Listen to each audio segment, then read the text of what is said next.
ሩታዬ የኛ ጠንበለል የልዑልዬ እናት ጀግናዋ የሚዲያው መሪ ማለት ነው። ዛሬም እንግዲህ ከውሽሚት ጋራ አለመግባባት ነገሮች ተፈጥረዋል። እሱም አብርሃም ልጄን ይዞ አንቺ ቤት መጥቷል፣ ልጄን እንድትመልሽልኝ ነው የምፈልገው ብትላትም እኔ የምፈልገው አብርሃምን ነው እንጂ የአንቺን ልጅ ይዞ ሲመጣ እንዴት ዝም እለዋለሁኝ?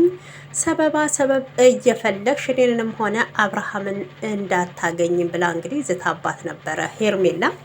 ሩታዬ ያው ማስጠንቀቂያ ሰጥታለች። በነገራችን በልጅ የምትቀልዱ ሰዎች በእውነት ልጇ ማለት እኮ ብዙ መስዋዕት የከፈለችበት ነው። ብዙ ፈተና፣ ብዙ ችግር ያለ ስሟ ስም ያገኘችበት እናትነትን ዋጋ የከፈለችበት ልጇ ነው እና ልጇም መልሱላት ማለት ነው። አንዴ አክስቱ ቤት ነው፣ አንዴ አያቱ ቤት ነው፣ አንዴ ውሽማ ዋጋ ነው እያላችሁ እውነቴን ነው። በልጁ ዶላር አትስሩ፣ በልጁ አትሸቅሉ። ይህ ህፃን ልጅ ምንም የሚያውቀው ጉዳይ የለም። በጣም ነው የምታሳፍሩት ማለት ነው። እና ሩታን በዚህ ልክ ለመጉዳት እሷን ለመስበር ቀና ብላ እንዳትሄድ በእውነት ልጇን እንግዲህ አስቡት። የአባት ፍቅር አቶ የእናት ፍቅርም ሳያገኝ እንዲያድግ እናትና ልጅ መለያየት ምን የሚሉት አማርኛ ነው? ምን የሚሉት እኔ እንጃ ባህል ነው። በጣም ነው የሚያስጠላው። ሙዚየም እውነት ወስደሽ ከሆነ ልጇን መልሽላት፣ ድራማ እየሰራችሁበት ካልሆነ ማለት ነው። እና እቺ ምስኪን እናት አታሳዝናችሁ? እሷ እንድትወድቅ የምታደርጉት ነገር በጣም ነው የሚገርመኝ። ሩታ ልፍስፍስ ሴት አይደለችም፣ ጠንካራ ሴት ናት። እውነቴን ነው። እናንተ ከግብረ አበሮቻችሁ ጋር ሆናችሁ ስትመጡ እሷ ብቻዋን ሆና ያንን ሁሉ ፈተና ያንን ሁሉ ግብ የተጋፈጠች ጀግና እናት ናት ማለት ነው። እና ሰላም ውድ ተመልካቾቼ እንዴት አላችሁልኝ? ሰላማችሁ ብዙ ተረፍ ይበል። ኢትዮጵያንም ኤርትራንም በመላ ዓለም የምትገኙ ለቤቴ አዲስ ሆናችሁ ሰብስክራይብ፣ ላይክ ያረጋችሁ አበረታቱኝ። ወዳችኋለሁ። እንግዲህ ዛሬም ያው አዲስ ቪዲዮ ተለቋል። ሁላችንም ተመልክተናል አይተናል ማለት ነው። እና ሩታዬና ውሽሚት ዛሬም አለመግባባት በመሀላቸው ተፈጥሮ ነበረ። እንግዲህ ውሽሚትን የፈለገቻት አብርሃም ልጄን አንቺ ቤት አድርጎ ከሆነ በስተትም አብርሃምን ለቅቄልሻለሁ፣ ልጄን ግን እንዲመልስልኝ ሽምግልናም በክብርም ልንገርሽ እያለቻት ነው የምትገኘው። ሄርሜላ ይሄን ነገር ደግሞ መቀበል አልቻለችም ማለት ነው። እና እኔ የምፈልገው እኮ አብርሃምን ነው፣ አብርሃም ያለው ደግሞ እኔ ጋር ነው፣ ስለዚህ ያንቺን ልጅ አላየሁም እያለቻት ነው። ቢሆንም ግን ምናልባት ሩታን ለመበቀል ሆን ብለሽ ልጁን ደብቀሽ እኔ ጋ የለም እያልሽ ከሆነ አንቺም ዋጋ ትከፍሊበታለሽ ማለት ነው። ሄርሜላ እውነቴን ነው፣ እናት ትሆኛለሽ። የልጅ ህመም እንዴት እንደሆነ ይገባሻል።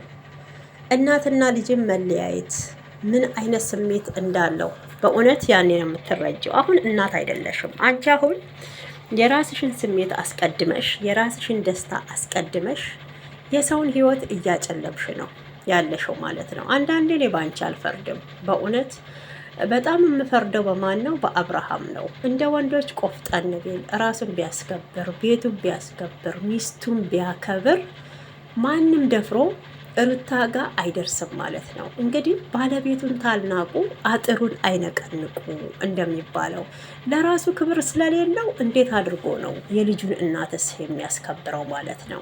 ነገ ለልጅክ ምንድን ነው ጥለክለት የምትሄደው? ምንድን ነው መልካም ነገር ነገ ለልዑል ምንድን ነው የሚመልስለት? እስኪ ምን አይነት መልካም ነገር ሰርቷል አብርሃም ማለት ነው?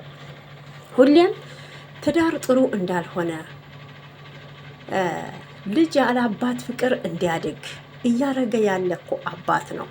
በእውነት ነው የምላችሁና አንዳንዴ ሁላችሁም ሩታ ላይ ተነስታችሁ ፍርደ ገምደል የምትሰጡ አላችሁ ማለት ነው። ይሄ ነገር በእናንተ ህይወት ላይ የተደረገ ቢሆን በአንቺ ላይ እውነቴን ነው።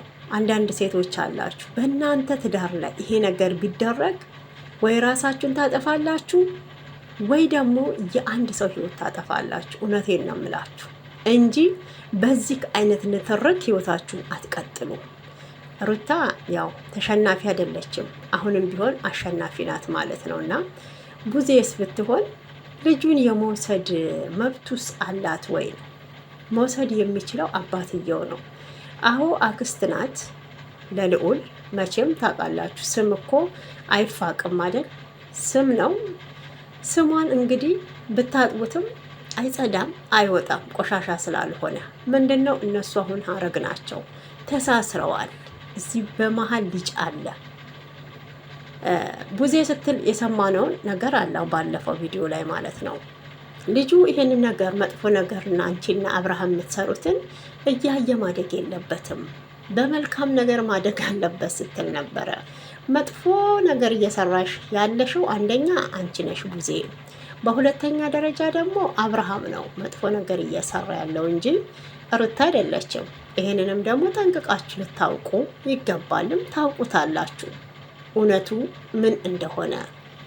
አጸያፊ ነገር እየሰራ ያለው ሴትን በሴት ላይ እየደረበ ያለው ሴቶችን እያስለቀሰ ያለው አብርሃም ነው እንጂ ሩታ አይደለችም። ሩታ የትኛውን ወንድ አምጥታ ነው? ከየትኛው ወንድ ጋራ ሆቴል ለሆቴል ስትዞር አይታችኋታል? ከየትኛው ወንድ ጋር እስኪ ከከሌ ጋር አይተናታል በሉ እንዴ? አብርሃም እና ሄርሜላ አይደሉ እንዴ ሆቴል ለሆቴል ሲንዘላዘሉ የነበሩት ማለት ነው። እና እንዴት ነው? አንዳንዴ ቆም ብለን ማሰብ አለብን። እንግዲህ ዛሬ ላይ ፈረንጁና ሩታዬ ያው አንድ ጋር ተገናኝተው ሄርሜን አግኝተዋት ነበረ ማለት ነው። እና ጥያቄም ጠይቃታለች። ያው ሄርሜላም በጣም እንግዲህ በንዴት በእልህ ነበረ ስትመልስላት የነበረው። አሁንም የአብርሃም ፍቅር ስላልወጣልሽ ነው፣ እንደዛ ነው አነጋገሯ ማለት ነው። እና በሰበብ አስባቡ እኔንም ሆነ አብርሃምን ለማግኘት በልጅ አሳበሽ እየመጣሽ ነው እያለቻት ነው። አብርሃምን እኮ አልፈልገውም ብላ እኮ ትታልሻለች። መጀመሪያ አንቺ እንዳትጎጂ ብዙ ነገሮችን እያረገች ነበረ። ለምን ልጅ የለሽም፣ ገና ወጣት ነሽ፣ ብዙ ነገር ይጠብቅሻል። እንድትሰበሪ ስላልፈለገች አብርሃምና አንቺን ለመለያየት አድርጋ ነበረ። ይሄንንም ደግሞ ለአንቺ ህይወት በማሰብ ነው። ሩታ ደግሞ እየተጋፈጠች ያለችው ይሄን የመሰለ ሸበላ ልጃቸው የአባት ፍቅር ሳያገኝ እንዳያድግ ስለተፈለገ ብቻ ነው ማለት ነው። ሌላ ነገር አይደለም። ይሄን ያህል እኮ ሩታ ወንድ አታደለም፣ ከአብርሃም የበለጠ እውነቴን ነው እግሯን አጥቦ በቃ ክብር ሰጥቷት የሚያኖር ባል እኮ ታገኛለች።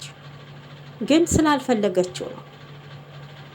ጉልቻ ቢቀያየር ወጣ ያጣፍጥ እንደሚባለው ነው። እና ወንድ ስለተቀያየረ ትዳር አይመሰረትም፣ ሴት ስለተቀያየረ ትዳር አይመሰረትም። መጀመሪያ እጣታችሁ ላይ ቀለበት ከምታስሩ ልባችሁን እሰሩት። ጣት ላይ የታሰረ ቆርቆሮ ነው፣ እውነቴን ነው፣ ወልቆ ይሄዳል። ልብ ላይ የታሰረ ግን መቼም ቢሆን ወልቆ አይጠፋም፣ ወልቆ አይሄድም ማለት ነው። እጣት ላይ ያለ ነገ ጠዋት አውልቃችሁ ትጥሉታላችሁ፣ ወይ ይጠፋል ወይ ትሸጡታላችሁ ማለት ነው። እና የልብ ላይ ግን መቼም ቢሆን የልብ ይበልጣል። እንግዲህ ሄርሜላን እንደምናያት እኛ በጣም ቆንጆ ውበት ያላት መልክ ያላት ማንኛውም ወንድ ማማለል የምትችል ሴት ናት። ሴት ልጅ ደግሞ ክብሯን ስጠብቅ ነው ውበት የሚያምረው። እውነቴን ነው የምላችሁ፣ ውበትም ከክብር ጋር ነው የሚያምረው እንጂ ይሄ እንደ ሴተኛ አዳሪ የሰውን ትዳር በጥብጦ የኔ ባል ነው አንቺ በደንብ መያዝ ፍቅር መስጠት አልቻልሽም እያሉ ማላገጥ እኔ ይሄ ተገቢ ነው ብዬ አላምንበትም። አሸንፋለች በፍቅር የምትሉም አላችሁና ምንም ይሄ ፍቅር አይደለም። አብርሃምን ሄርሜላ በፍቅር አይደለም ያሸነፈችው። አብርሃምም ህሊናው ያውቃል። በቃ አብርሃም በይሉንታ ተይዟል። ይሉንታ ስለያዘው ብቻ ነገሮች እስከሚመቻቹ አብሯት እየኖረ ነው። አብረው ለመሆንም እንግዲህ ይቅርታዋን ተቀብለዋለች ሄርሜላን ብትሆን እንጂ ከዚህ ቀደምም የተናገረውን እናውቃለን። ከ10 ዓመት በኋላ ነው ትዳር መመስረት የምፈልገው ያለን ወንድ ዛሬ ላይ ተከትላ በእውነት ይቅርታውን ተቀብላ እኔ መቼም አብራው ትኖራለች ብዬ አስቤ አልነበረም። እና በራሷ ላይ በህይወቷ ላይ በጊዜዋ ላይ በመልኳ ላይ በሴትነቷ ላይ እየተቀለደችና እየተጫወተች ያለች ሴት እኔ ሄርሜላን ነው ያየሁት። በእውነት ሩታ እኮ ለክብሯ ስትል ነው እየተደራደረች ያለችው።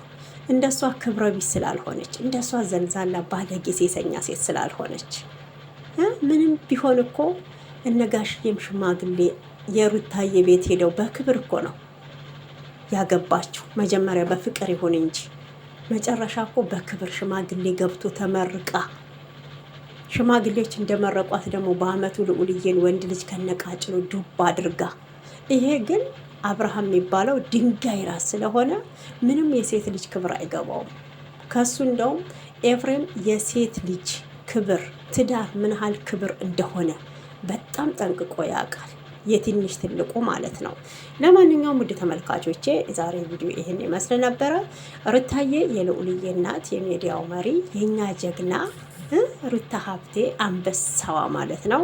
ከልጅሽ ጋር ፈጣሪ በሰላም ያገናኝሽ ነው ማለት የምፈልገው። እንግዲህ እንደ ሄርሜላ አይነት የሰው ባል ቀምታችሁ የራሳችሁን ስሜት ብቻ ተረርታችሁ የሰውን ሕይወት የምታጨልሙ በእውነት ነገ ይሄ በእናንተ ላይ የሚደርስ ነገር ነው። እናንተም በተራችሁ ታለቅሳላችሁ ማለት ነው። እና በእድሜያችሁ በሴትነታችሁ አትደራደሩ። ሴቶች ናችሁ። ሴት ልጅ ራሷን ስትጠብቅ ነው ወንድ ልጅም የሚያከብራት ወንድ ልጅም የሚወዳት። ግን ይሄ እንደ ሴተኛ አዳሪ በቃ እኔ አሁን ሄርሜላ ከሴተኛ